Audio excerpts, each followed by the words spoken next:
రాష్ట్ర వ్యాప్తంగా విస్తారంగా వర్షాలు కురుస్తున్నాయి. ఉమ్మడి నల్గొండ జిల్లాలో వాగులు వంకలు పొంగి పొర్లుతున్నాయి. సూర్యాపేట జిల్లా కోదాడలోని లోతట్టు కాలనీలు జల దిగ్బంధంలో చిక్కుకున్నాయి. పంట పొలాలు చెరువులను తలపిస్తున్నాయి. పాఠశాలలకు సెలవులు ప్రకటించిన అధికారులు ప్రత్యేక కంట్రోల్ రూమ్ల ద్వారా పరిస్థితిని సమీక్షిస్తున్నారు.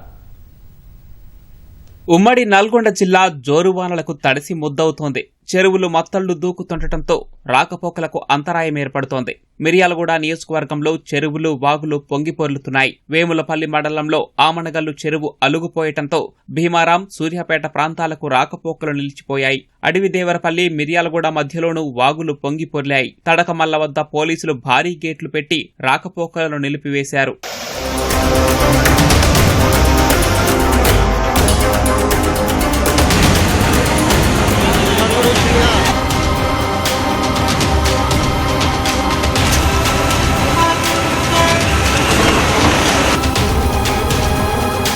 సూర్యాపేట జిల్లాలో వర్షాలు దంచికొడుతున్నాయి. కోదాడ, హుజూర్నగర్, తొంగతుర్తి నియోజకవర్గాలలో ప్రభావం అధికంగా ఉంది. కోదాడ మండలం తోగర్రాయి, కూచిపూడి వద్ద అంతర్గంగా వాగు ఉధృతంగా ప్రవహిస్తోంది.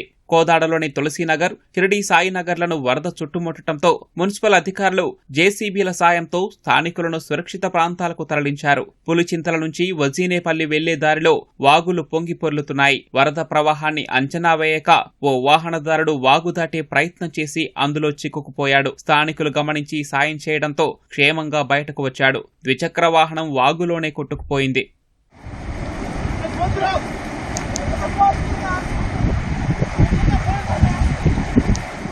యాదాద్రి భువనగిరి జిల్లాలో మూసీ నది ఉధృతంగా ప్రవహిస్తోంది. లో లెవెల్ వంతెనల వద్ద వరద ప్రవాహం ఎక్కువగా ఉండటంతో అనేక ప్రాంతాలకు రాకపోకలు నిలిచిపోయాయి. పోలీసులు లో లెవెల్ వంతెన వద్ద భారీ గేట్లు ఏర్పాటు చేశారు. ప్రమాదకర పరిస్థితులు ఉన్న చోట పహారా కాస్తున్నారు.